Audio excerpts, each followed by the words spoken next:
یہ سورۃ البروج جو ہے یہ خاص واقعے کی طرف اس میں اشارہ ہے. اصحاب الاخدود، اصحاب الاخدود جو تھے یہ یمن کے پاس کرسچنز تھے. اس زمانے کے ظاہر مسلم تھے، عیسیٰ علیہ السلام پر ایمان لائے تھے، حضرت عیسیٰ کو اللہ کا بیٹا نہیں مانتے تھے بلکہ اللہ کا پیغمبر مانتے تھے.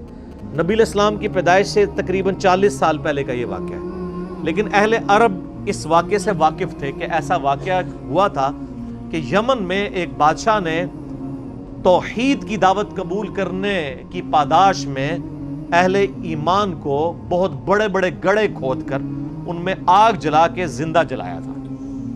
سر تکلیفوں سے تو گزرنا پڑتا ہے. جو پرسیکیوشن کرسچنز کی ہوئی ہے نا کئی سو سال تک، آپ سوچ نہیں سکتے کن تکلیف سے گزرنا پڑا ہے. اللہ پہ ایمان لانا کوئی آسان کام تو نہیں. تو یہ اصحاب الاخدود کے واقعے سے یہ لوگ واقف تھے، اس کا ذکر اس میں آ رہا ہے.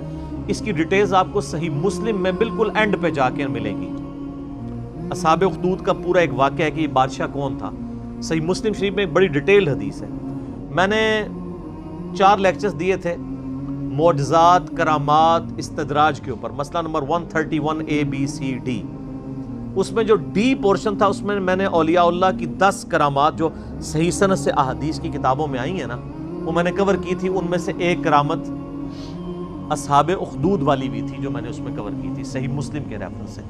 صحیح مسلم شریف میں اس کا واقعہ یوں ملتا ہے کہ یمن میں ایک یعنی وہ بادشاہ تھا جو بیسیکلی ہے تو یعنی یہودی تھا. اس وجہ سے وہ عیسائیوں سے ذرا نفرت کرتا تھا کیونکہ حضرت عیسیٰ علیہ السلام کو کرسچن جو ہے پیغمبر مانتے ہیں بلکہ اس میں غلوف کر کے خدا کا بیٹا مانتے ہیں، اور دوسری طرف یہودی کہتے ہیں کہ یہ نعوذ باللہ دجال ہے. اب ان کا آپس میں تو اکٹھ ہو ہی نہیں سکتا نا.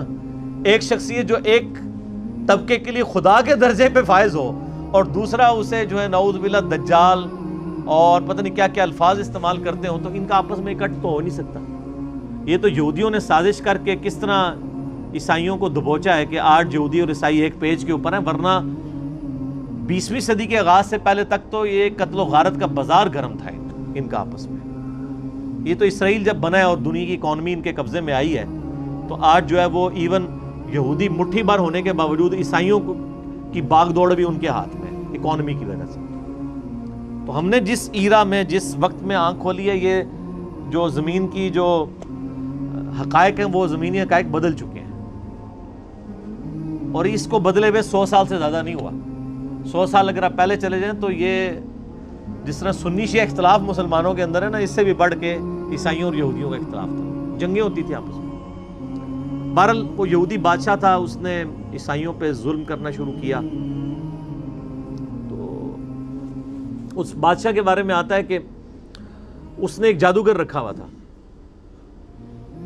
اور وہ جادوگر جب بوڑھا ہو گیا تو اس نے کہا کہ مجھے تو موت آ جائے گی تو مجھے کوئی ایک اپنا لائق سا کوئی رعایا میں سے کوئی لڑکا ڈھونڈ کے دو جسی میں تربیت کروں اور میں اپنا سارا علم اسے ٹرانسفر کر دوں. تو بہرحال ایک نوجوان لڑکا بڑا انٹلیکچوئل رعایا میں سے چنا گیا، وہ جادوگر کے حوالے کیا گیا تو وہ اسے جادو سکھایا کرتا تھا. اب وہ جادوگر کے پاس جب جادو سیکھنے جاتا تھا تو راستے میں ایک راہب تھا عیسائی، تو وہ اس کے پاس وہ لڑکا رکا کرتا تھا. اس راہب کی باتیں خدا شناسی کی، توحید کی اسے بھانی شروع ہو گئیں، حتیٰ کہ اس کا دل اللہ نے اسلام کے لیے کھول دیا. یعنی اس نے اسلام، اس زمانے میں کرسچینٹی اسلام ہی تھا، وہ قبول کر لیا. اب وہ دیکھیں جادو بھی سیکھتا تھا اور پیرلل میں دین بھی سیکھتا تھا. ایک دن وہ ایک راستے سے گزر رہا تھا تو راستے میں ایک بہت بڑا جانور تھا جس نے لوگوں کا راستہ روکا ہوا تھا. تو اس نے ایک چھوٹا سا پتھر اٹھایا زمین سے اور اس نے کہا کہ اے اللہ، اگر تیرے نزدیک جادوگر کا مذہب مردود اور اس عیسائی راہب کا مذہب مقبول ہے تو اس چھوٹے سے پتھر سے اس جانور کو ہلاک کر دے. ظاہر یہ کرامت ہی ہونی تھی، ایک پتھر سے آپ اتنے بڑے جانور کو. تو اس نے پتھر پھینکا تو وہ مر گیا. تو وہ پھر راہب کے پاس آیا تو راہب نے کہا کہ تم تو اب مستجاب الدعوات ہو گئے ہو، تو اب تم پہ اللہ کی طرف سے تکلیفیں بھی شروع ہو جائیں گی. اور جب کوئی ایسی صورتحال بنے تو تم نے میرا نام ظاہر نہیں کرنا. ظاہر ہے پھر مجھے بھی رگڑا لگے گا بیچ میں. جان بچانے کے لیے ایمان چھپانا جائز ہے. حسین تو ہر کوئی نہیں بنتا نا سر. پھر کہتے ہیں جی حسین کیوں کھڑا ہوا تھا, باقی کدھر گئے؟ باقیوں نے کوئی بیعت کر لی؟ وہ ہر ایک تو نہیں حسین ہوتا رضی اللہ تعالیٰ عنہ علیہ السلام. تو پھر وہی سلسلہ شروع ہو گیا. اب وہ صاحب کرامت تو ہو گیا, اب لوگ اس کے پاس آنا شروع ہو گئے. وہ مطلب مادرزاد, کوڑی, اندھے آتے تھے, وہ دعا کرتا تھا, شفا ہو جاتی تھی. کرتے کرتے جب بادشاہ تک بات پہنچی, اس نے کہا یہ کیا, یہ تو دوسرے مذہب میں چلا گیا الٹا اس کو سکھانے کے لیے. تو اس نے کہا جی اس کو تو ہم نہیں چھوڑیں گے, قتل کروائیں گے. اور وہ جب کوئی بندہ اس کے پاس علاج کروانے کے لیے آتا تھا تو وہ پہلے کہتا تھا اللہ کو ایک مانو, حضرت عیسیٰ کو اللہ کا پیغمبر مانو. تو ظاہر ہے یہاں بھی آپ کو پتہ ہے لوگ حنفی ہوتے ہیں, جب طلاق ہو جاتی ہے تو اہل حدیث اسٹامپ پیپر پہ لکھواتے ہیں میں اہل حدیث ہوتا ہوں, تو وہ کہتے ہیں ٹھیک ہے اب بیوی بھی واپس مل گئی آپ کو. حالانکہ وہ اہل حدیث اتنی دیر کے لیے ہوتے ہیں جتنی دیر کے لیے انہوں نے وہ بیوی باہر نکل کے اہل حدیثوں کو گالیاں نکال رہے ہوتے ہیں, لیکن اہل حدیثوں کو پھر بھی عقل نہیں آتی ہے. اب عقل نہ آئے تو انسان کیا کرے. حالانکہ یہ فتوی غلط ہے, میں اہل حدیث کے ساتھ ایگری نہیں کرتا ہوں 3 طلاق کے مسئلے میں. امت کا اجماع ہے کہ ایک مجلس کی 3 طلاقیں 3 ہیں. بالی ایک مسئلہ لاتا ہے میں آپ کو بتا رہا ہوں کہ آج بھی اس کی باقیات ہیں اسٹامپ پیپر لکھوانے والی. تو وہ بھی پہلے کہتا تھا اللہ کو مانو پھر میں تمہارا علاج کروں گا. تو اس طرح پھر اسلام پھیلنا شروع ہو گیا. بادشاہ کو فکر لگ گئی تو اس نے کہا کہ بھئی اس کا علاج اب یہ ہے کہ اس کو قتل کروایا جائے.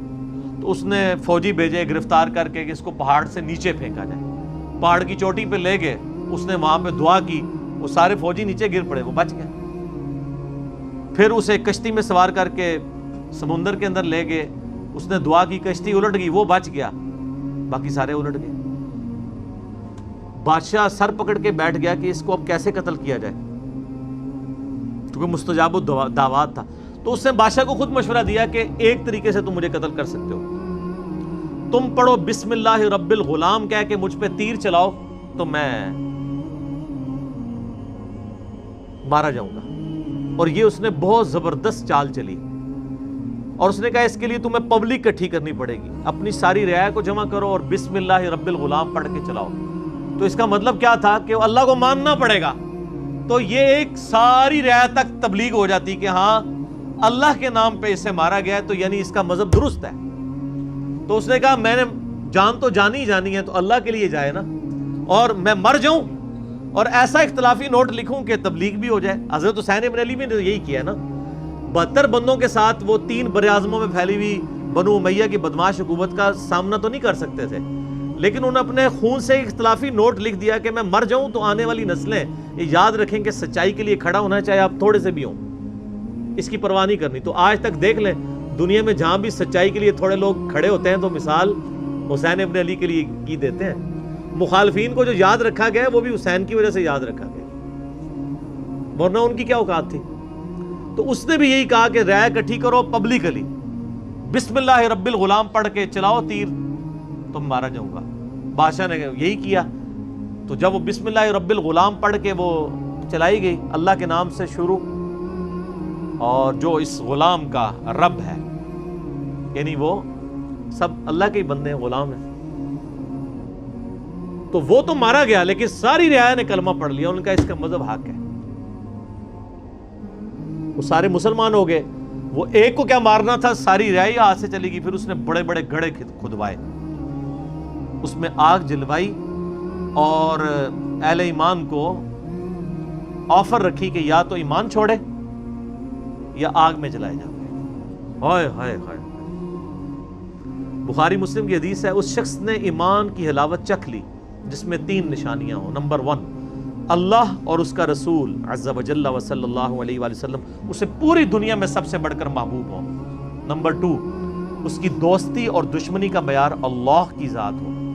اور نمبر 3 کفر کی طرف لوٹایا جانا اس کے لیے اتنا ہی ناپسندیدہ ہو جائے جتنا زندہ آگ میں جلایا جانا. وہ جلنے کے لیے تیار ہو جائے, ایمان نہ چھوڑے. ایمان کی مٹھاس اس بندے نے چکھی ہے. لوگ ایمان نہیں چھوڑ رہے, زندہ آگ میں جلائے جا رہے ہیں. صحیح مسلم کے الفاظ ہیں کہ ایک عورت تھی، اس کا دودھ پیتا بچہ تھا. دودھ پیتا بچہ تو بولتا بھی نہیں ہے. جب اسے آگ میں پھینکنے لگے نا تو اس کے دل میں ایک لمحے کے لیے خیال آیا کہ میں جان اپنے بچے کی وجہ سے نا جان بچانے کے لیے میں دین چھوڑ دوں. تو وہ دودھ پیتا بچہ بول اٹھا کہ ماں تو حق پہ ہے. اللہ اکبر کبیرہ. یعنی یہ کرامت تھی. تو پھر ان ماں بیٹا کو بھی جلا دیا. وہ تو خیر دنیا میں جلے نا تو سیدھے جا کے جنت میں لینڈ کیا. تو یہ پوری حدیث صحیح مسلم میں اصحاب الاخدود کے بارے میں ہے. آپ دیکھیں کہ اصحاب الاخدود کو نبی علیہ السلام کی پیدائش کے وقت شہید ہوئے 40 سال ہو چکے، پھر اس کے بعد بھی 40 سال، یعنی 100 سال بعد قرآن نازل ہو رہا ہے آلموسٹ. اور اللہ اپنے بندوں کو نہیں بھولا اور اس کے اندر ذکر کیا ان کا. اور اس میں اللہ تعالیٰ بتا رہا ہے پھر ہم ان سے بدلہ لیں گے جنہوں نے اہل ایمان کے ساتھ یہ کچھ کیا. دنیا میں ٹھیک ہے کھلی چھٹی ہے، لیکن آخرت میں پکڑے جائیں گے.